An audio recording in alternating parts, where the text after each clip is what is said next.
अनफेबल्ड में आपका स्वागत है। यहाँ हम सच्चे अपराध, पारलौकिक घटनाओं और रहस्यमय कहानियों की खोज करते हैं। आज के एपिसोड में हमारे साथ शामिल होने के लिए धन्यवाद। आपसे निवेदन है कि सब्सक्राइब करना न भूलें और हमारे नए एपिसोड की नोटिफिकेशन के लिए बेल आइकन को दबाएं। 15 अक्टूबर 1919 की रात थी। 41 वर्षीय क्लेमेंट डेलाहे बरामदे में अपने बिस्तर पर लेटे हुए थे। आसमान को देखते हुए ठंडी हवा का मजा ले रहे थे।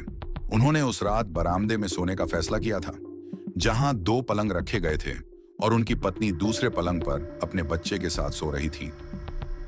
क्लेमेंट अपनी पत्नी डॉर्थी के साथ क्लब से कुछ समय ही पहले लौटे थे और बहुत थके हुए थे।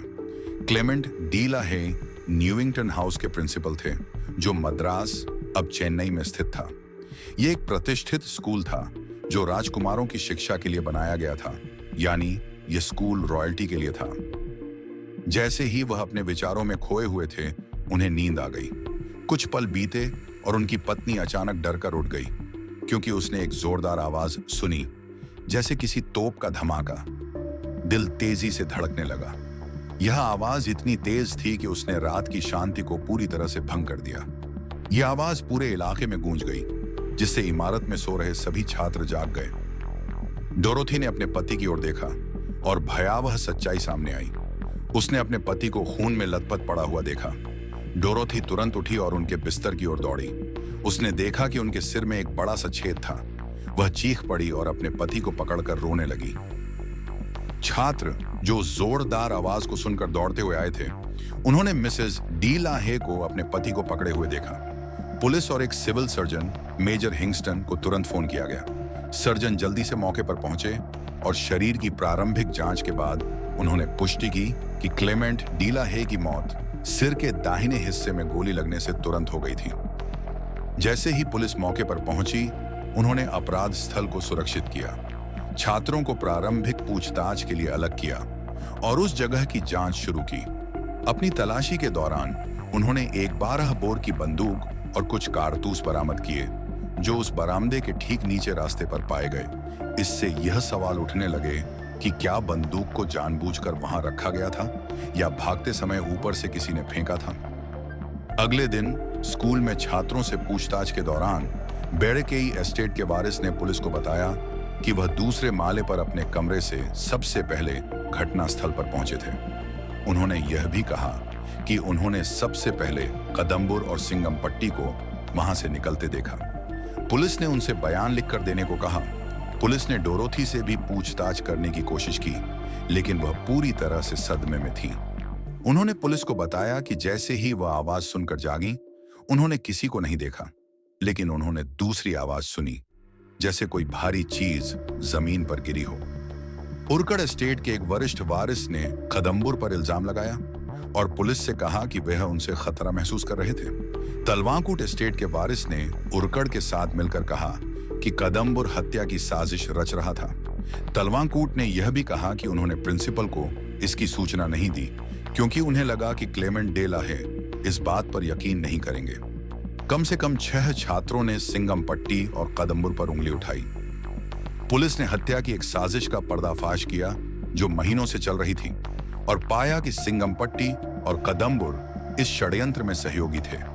इसके चलते उन्हें गिरफ्तार कर लिया गया। इस जांच में कई बातें सामने आईं और कई संभावित कारणों पर चर्चा हुई, जैसे व्यक्तिगत दुश्मनी और छात्रों और प्रिंसिपल के बीच नाराजगी।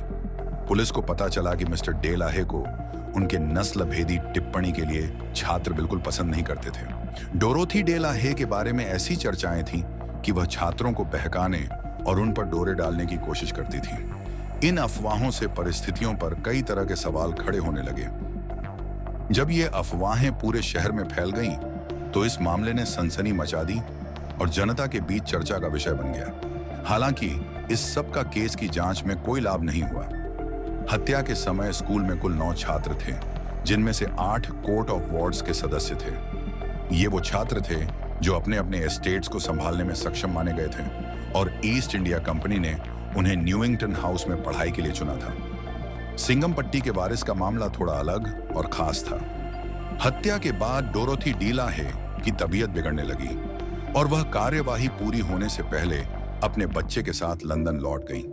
जैसे जैसे कार्यवाही आगे बढ़ी, सिंघमपट्टी ने गवाह बनकर 15 अक्टूबर 1919 की उस रात की घटनाओं का विस्तार से बयान दिया। उसने अदालत में गवाही दी। कदम्बुर ने मुझसे कहा था कि आज रात प्रिंसिपल को खत्म करना होगा, और आगे बताया कि जब मिस्टर और मिसेस डीला हे रात 8:30 से 9 बजे के बीच स्कूल लौटे तो उन्होंने हॉलवे में छात्रों को गुड नाइट कहा और फिर ऊपर अपने बेडरूम की ओर चले गए, जो पहली मंजिल के बरामदे के पास था।